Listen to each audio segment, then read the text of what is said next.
Salve família! Em um mundo controlado pelas sombras do cartel de Medellín, um homem ousou desafiar o império de Pablo Escobar. O coronel Jaime Ramírez liderou a maior e mais audaciosa operação contra o narcotráfico da história, desmantelando laboratórios gigantescos e confiscando fortunas ocultas.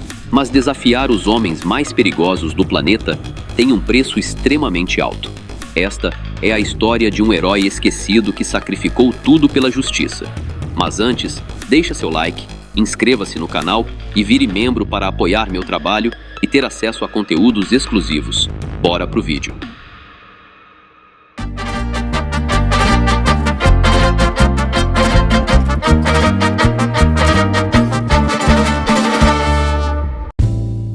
Nossa história começa em Chía, no coração de Cundinamarca.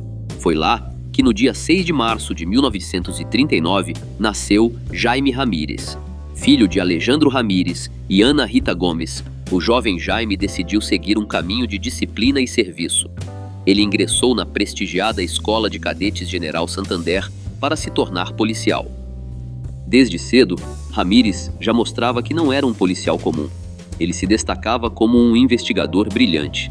Já nos anos 70, ele começou a desferir os primeiros golpes contra o crime organizado. Naquela época, ele costumava dizer algo que parecia uma profecia, que o tráfico de substâncias ilícitas se tornaria a nova praga do mundo moderno. O tempo passou e a pergunta que fica é: será que ele estava certo? Com a ascensão dos grandes cartéis colombianos, Jaime não foi apenas mais um oficial. Ele se tornou um dos maiores e mais implacáveis inimigos que esses barões do crime já enfrentaram. O ano era 1975 e foi ali que Ramírez deu um dos seus golpes mais memoráveis. Ele desmantelou uma organização criminosa em Bogotá, liderada por Darío Carballo, o temido El Mocho. Nessa operação, a polícia apreendeu o equivalente a 150 milhões de pesos em substâncias ilícitas, além de uma montanha de passaportes falsos. Mas o fio da meada não parava por ali. Essa investigação levou a equipe de Jaime até uma propriedade em San Antônio de Tena. Foi lá que descobriram o laboratório de Verônica Rivera de Vargas. Guarde esse nome. Ela ficaria conhecida mundialmente como a Rainha da Coca, uma mulher que conseguiu dominar um mercado extremamente violento e controlado quase exclusivamente por homens. A integridade e os resultados implacáveis do coronel Ramírez não passaram despercebidos. Ele foi promovido a chefe da unidade especializada no combate ao crime organizado. Enquanto ele subia na hierarquia, uma outra figura poderosa ganhava destaque no cenário nacional: Rodrigo Lara Bonilla, o novo ministro da Justiça. Lara Bonilla sabia da reputação incorruptível de Ramírez e depositou nele toda a sua confiança. A missão era clara, mas perigosa: usar sua rede de inteligência para monitorar de perto as atividades de 30 nomes que eram apontados publicamente como os grandes barões do crime. E o resultado dessa parceria foi um terremoto no país. Em uma operação sem precedentes, eles conseguiram imobilizar 150 aeronaves, entre aviões e helicópteros, usados para o transporte de cargas ilícitas. Mas eles não pararam por aí. Lara Bonilla foi além. Negou licenças para empresas aéreas de fachada e denunciou diante do Congresso algo que chocou a nação: a entrada de dinheiro sujo no futebol, na política e até no mundo das celebridades. Essas ações atingiram em cheio o coração do cartel de Medellín. O golpe mais duro foi para Pablo Escobar, que após as denúncias explosivas do ministro, foi forçado a renunciar ao seu cargo na Câmara dos Representantes. A partir dali, Lara Bonilla se tornou o alvo número 1 dos criminosos. Mas o que eles não esperavam era que o coronel Ramírez estava um passo à frente. Ele desmascarou um dos primeiros planos documentados para eliminar o ministro. Através de interceptações telefônicas estratégicas, o coronel ouviu os próprios homens de confiança de Escobar planejando o ataque. No final de 84, o alerta de Ramírez para Lara Bonilla foi sombrio. Todas as suas comunicações estavam comprometidas e aquele plano era apenas a ponta do iceberg. O perigo era iminente e a segurança do ministro precisou ser reforçada às pressas. O jogo de xadrez entre a lei e o cartel tinha acabado de ficar mortal. No auge da parceria entre o ministro Lara e o coronel Ramírez, foi lançada uma das maiores ofensivas da história contra o submundo organizado. A Operação Tranquilândia. Tranquilândia era um complexo escondido na imensidão da selva colombiana.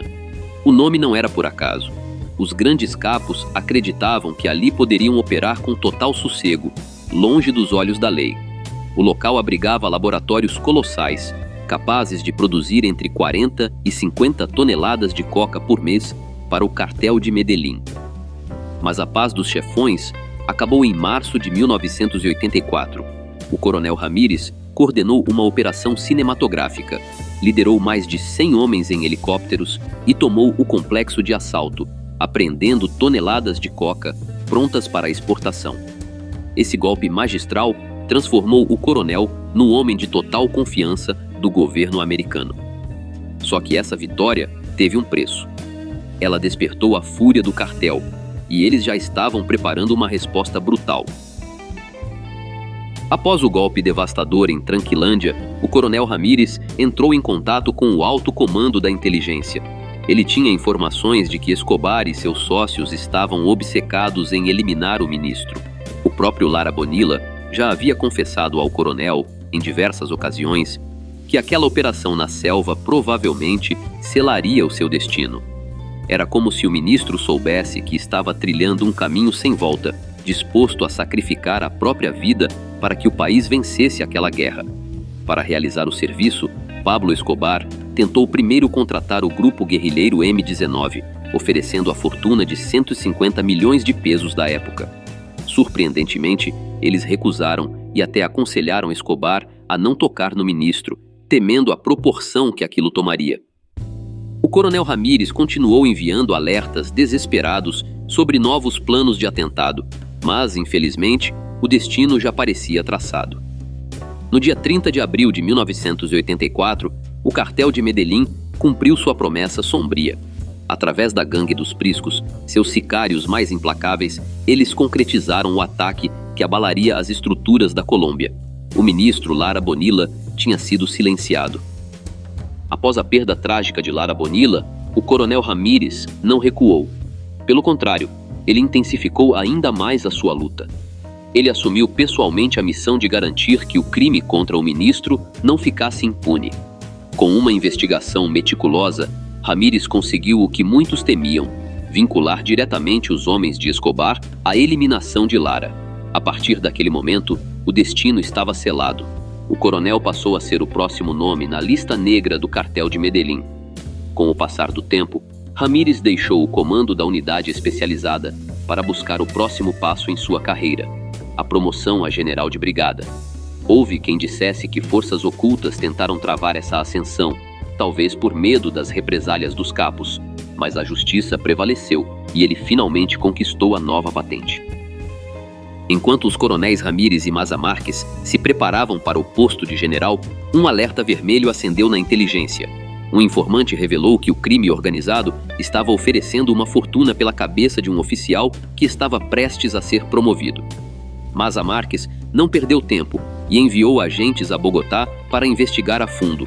O alvo, como era de se esperar, era o coronel Ramírez. A polícia agiu rápido e descobriu diversos pontos de vigilância montados pelos criminosos ao redor da casa do coronel. Em janeiro de 86, um informante de alto nível confirmou o pior.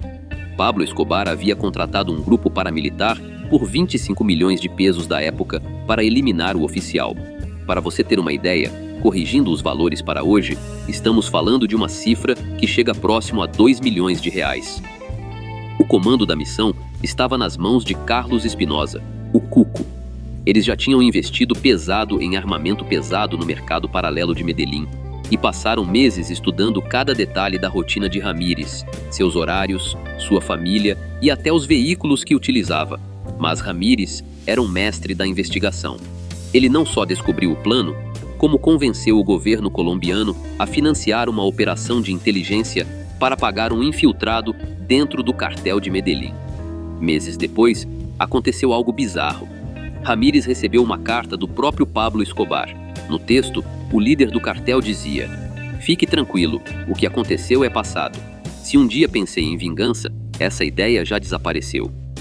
Mas será que dava para confiar na palavra do homem mais perigoso do mundo? Aquela carta de Escobar acabou sendo um movimento de mestre em um jogo psicológico mortal. O coronel Ramírez cometeu o que seria o seu erro mais grave. Ele baixou a guarda. Para piorar a situação, seu informante trouxe a notícia de que o executor contratado para o ataque havia sido encontrado sem vida em Medellín. Com a falsa sensação de que o plano contra ele tinha fracassado, Ramírez acreditou que finalmente teria um momento de paz. Sem imaginar que estava sendo vigiado, ele tomou uma decisão que mudaria tudo. Buscou sua esposa e seus 2 filhos, de 16 e 14 anos, e partiu para a propriedade de seu irmão em Sasaima. O detalhe mais perturbador? Ele foi sem nenhuma escolta. O homem que conhecia todos os passos do cartel estava agora, pela primeira vez, completamente vulnerável. Na tarde de segunda-feira, 17 de novembro de 1986, o destino finalmente alcançou o coronel Ramírez. Enquanto ele retornava para Bogotá pela estrada entre Mosquera e Fontibón, criminosos já o aguardavam em uma emboscada silenciosa. Jaime dirigia seu veículo com a esposa ao lado e os 2 filhos no banco de trás, quando um carro verde emparelhou e abriu fogo. Os relatos dos filhos sobre aquele momento são devastadores. Em meio ao caos e ao ataque implacável, o veículo do coronel acabou colidindo contra uma rocha. Os agressores, determinados a não deixar falhas, se aproximaram para garantir que o oficial não sobrevivesse. No fogo cruzado, a família também foi atingida. A esposa e os 2 filhos sofreram ferimentos, mas o alvo principal era Jaime, que foi atingido por dezenas de disparos. Em um momento de puro desespero e adrenalina, a esposa de Ramírez desceu do carro para proteger os filhos e ficou frente a frente com um dos agressores. Sob a mira de uma arma, ela implorou pela vida da família. Por um motivo que a história nunca explicou totalmente, o atacante hesitou, poupou a vida dela e, após confirmar que o coronel estava morto, fugiu do local. Mesmo diante de tamanha dor, no centro médico, a família tomou uma decisão nobre. Prometeram que não buscariam vingança. Em vez disso, honrariam a memória de Jaime Ramírez, sendo pessoas de bem. A partida do coronel foi uma perda irreparável para o Estado, mas o seu sacrifício se tornou um marco, fortalecendo a determinação de um país inteiro no combate ao submundo organizado. Na época, a cúpula da polícia e a própria presidência emitiram comunicados lamentando profundamente a perda, exaltando a trajetória impecável de Jaime Ramírez e prometendo mover céus e terra para punir os culpados. Mas, como aconteceu com tantos outros casos naquele período sombrio, a investigação não deu em nada. Enquanto o crime organizado celebrava a queda de seu maior adversário, a memória do coronel era deixada de lado. O desrespeito foi além. Ramírez foi eliminado apenas um mês antes de sua promoção a general. E num movimento que revoltou sua família, a polícia inicialmente negou a ele o título póstumo, alegando que ele não estava em serviço ativo no momento do ataque. Sua esposa, porém, não aceitou essa injustiça. Ela enfrentou anos de burocracia, superou obstáculos e bateu em inúmeras portas, até que, em setembro de 1992, 6 anos após o ocorrido, a justiça finalmente foi feita e ele recebeu a patente de general. Ainda assim, o reconhecimento financeiro nunca acompanhou a honraria. A pensão de sua viúva não foi reajustada, deixando um gosto amargo sobre como a instituição tratou aquele que foi, sem dúvida, um de seus maiores e mais corajosos homens. O coronel Jaime Ramírez não foi apenas mais um oficial. Ele foi um dos homens que lutou de forma mais eficaz e estratégica contra os cartéis nos anos 80. Sua atuação foi tão devastadora para o crime que o próprio Pablo Escobar o colocou como o alvo número 1 a ser eliminado. Na minha visão, o coronel Ramírez foi a definição de um verdadeiro herói. Um homem que, mesmo sabendo do preço que poderia pagar, nunca recuou diante da corrupção ou do medo. Por fim, ele enfrentou o impossível para tentar dar um futuro melhor ao seu país. E seu legado merece ser lembrado. Enquanto o Império de Medellín ruía, no México, um homem aprendia com esses erros para construir o domínio mais duradouro da história: Ismael El Mayo Zambada. Como ele conseguiu permanecer invisível por décadas enquanto todos os outros caíam? No vídeo que está aparecendo agora na sua tela, Clique nele e descubra os segredos da ascensão e da estratégia de sobrevivência do verdadeiro mestre do cartel de Sinaloa. Até a próxima!